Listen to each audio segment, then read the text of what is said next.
మాఘమాసం శుక్లపక్షంలో వచ్చే ఏకాదశిని భీష్మ ఏకాదశి అంటారు. ఈ రోజునే కురుకుల యోధుడు భగవంతుడిలో ఐక్యమైన రోజనమాట.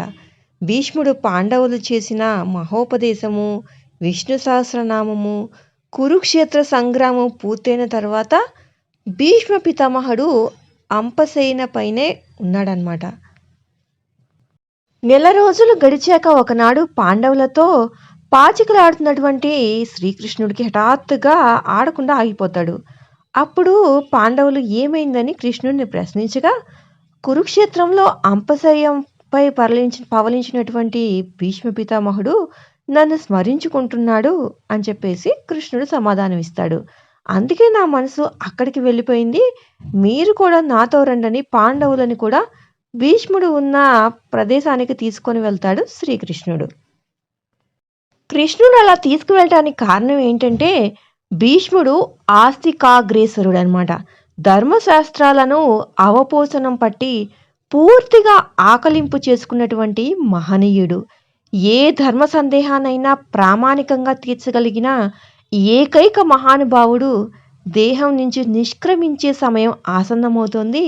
ఆయన అస్తమిస్తే లోకంలో ధర్మ సంశయాలను తీర్చే వ్యక్తులెవ్వరూ ఉండరు. కాబట్టి సూక్ష్మ విషయాలను తెలుసుకోవడానికి రండి అక్కడికి మీరు కూడా అని చెప్పేసి భీష్మ పితామహుడి దగ్గరికి తీసుకొని వెళ్తాడు శ్రీకృష్ణుడు పాండవులను. సుమారు 3 పక్షాల నుంచి అంపశయ్యమై పడి ఉన్నాడు. దేహమంతా బాణాలు గుచ్చుకొని పూర్తిగా శక్తి క్షీణించిపోయింది. మాఘమాసంలో ఎండకు ఎండుతూ మంచుకు తడుస్తూ నీరు ఆహారం స్వీకరించకుండా ఉన్నాడు. తాను కోరుకుంటే మరణం చెంతకు వస్తుంది, కానీ ఇన్ని బాధలను భరిస్తూ ఉత్తరాయణం వరకు ఉండాలని కోరుకున్నాడు. ఒక ఏకాదశి నాడు దేహం నుంచి నిష్క్రమించాలని భగవంతుని తలుచుకున్నాడు భీష్ముడు. సుమారు 3 పక్షాల నుంచి అంపశయ్యపై పడి ఉన్నాడు భీష్ముడు. దేహమంతా బాణాలు గుచ్చుకొని పూర్తిగా శక్తి క్షీణించిపోయింది. మాఘమాసంలో ఎండకు ఎండుతూ మంచుకు తడుస్తూ నీరు ఆహారం స్వీకరించకుండా ఉన్నాడు. తాను కోరుకుంటే మరణము తన చెంతకు ఎప్పుడైనా వస్తుంది, కానీ ఇన్ని బాధల్ని భరిస్తూ కూడా ఉత్తరాయణం వరకు ఉండాలని కోరుకున్నాడు భీష్ముడు. ఒక ఏకాదశి నాడు దేహం నుంచి నిష్క్రమించాలని ఆ భగవంతుల్ని తలుచుకున్నాడు. భీష్ముడు తన హృదయంలోనే కృష్ణుడితో మాట్లాడగలిగేవాడు. అంతటి జ్ఞానం కలిగిన మహనీయులకు ఈ రోజు ఆ రోజు అలాంటి నియమాలు ఏమీ ఉండవు అని ఉపనిషత్తులు చెప్తున్నాయన్నమాట. అలాంటి వాళ్ళు ఏ రోజు చనిపోయినా కానీ వాళ్ళకి వైకుంఠమే ప్రాప్తిస్తుంది. కానీ భీష్ముడు మాత్రము ఏకాదశి నోడే చనిపోవాలి అని చెప్పేసి అనుకున్నాడు. భీష్ముడు తనకి సర్వస్వం కూడా ఆ శ్రీకృష్ణుడే అని విశ్వసించేవాడనమాట. అయితే తాను చేసిన దోషం ఒకటి స్పష్టంగా ఆ గాంగేయుడికి జ్ఞాపకం వస్తూ ఉండేది. చేసిన ప్రతి పాపము శరీరంపైనే రాసి ఉంటుందట. అది తొలగితే తప్ప సద్గతి కలగదట. ఇంతకీ భీష్మ పితామహుడు చేసిన దోషం ఏంటంటే, పాండవ పత్ని ద్రౌపదికి నిండు సభలో అంతటి అవమానం జరుగుతున్నా ఏమీ చేయలేకపోయాడు. ద్రౌపదికి శ్రీకృష్ణుడంటే అత్యంత ప్రేమ. తన గురువైన వశిష్ఠుడు ఆమెతో ఇలా చెప్పాడంట, ఇతరులు ఎవరూ కూడా తొలగించలేని ఆపద కలిగినప్పుడు ఆ శ్రీహరిని స్మరించుకో అని. కురుసభలో వస్త్రాపహరణం జరుగుతుంటే అతి పరాక్రమవంతులైన 5 భర్తలు ఆమె గౌరవాన్ని కాపాడలేకపోయారు. వారు కేవలం సామాన్య ధర్మాన్నే పాటించారు, కానీ సాటి మనిషిగా ఆమెను కాపాడాలనే విశేష ధర్మాన్ని పక్కన పెట్టారు. కృష్ణుడు తన భక్తులకి జరిగే అవమానాన్ని సహించలేడు కాబట్టి అలా చేసినందుకు కౌరవులను మట్టుపెట్టాడు. పాండవులకు కూడా అదే గతి పట్టేది, కానీ అలా చేస్తే చివరకు తను ఎవరిని రక్షించాలని అనుకున్నాడో ఆమెకే నష్టం జరుగుతుందని భావించాడు శ్రీకృష్ణుడు. ఈ విషయాన్ని సాక్షాత్తు ఆ భగవంతుడే అర్జునుడితో చెప్పాడంట. ద్రౌపదికి ఎప్పుడు అవమానం జరిగిందో అప్పుడే పాండవులను కూడా ఏరి పారేసేవాడినని, కాకపోతే వారు కేవలం కాలిపోయిన కాగితంలాగా ఉన్నారే తప్ప ఆ గౌరవాన్ని నీకు కట్టబెట్టాలనే యుద్ధం చేయమంటున్నానంటూ అర్జునుడితో శ్రీకృష్ణుడు చెప్పాడంట.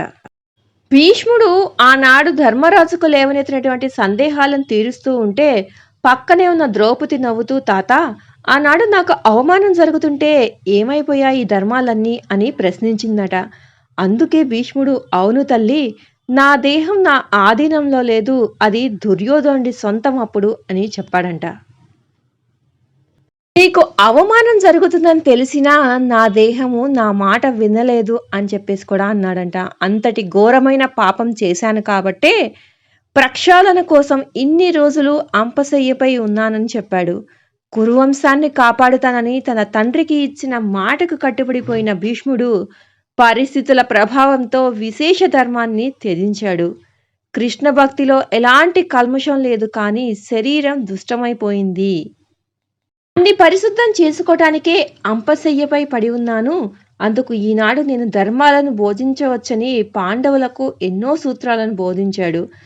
శ్రీకృష్ణుడు భీష్ముడికి నొప్పి నుంచి ఉపశమనం కలిగించే వరాన్ని ప్రసాదించి ధర్మసూత్రాలను చెప్పమన్నాడు.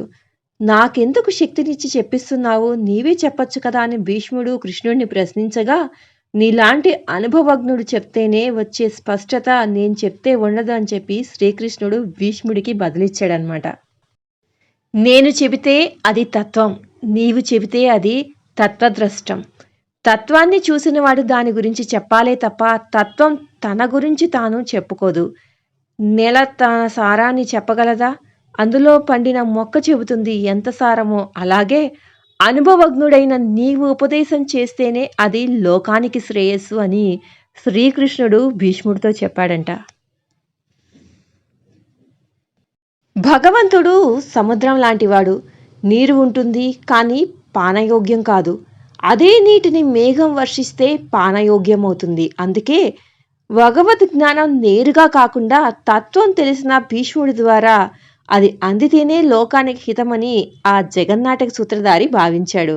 అలా శ్రీకృష్ణుడు వరమిచ్చి భీష్ముడి ద్వారా ధర్మసారాన్ని పాండవులకు ఉపదేశం చేయించాడు. భగవద్గీత ఆయనే నేరుగా చెప్పాడు.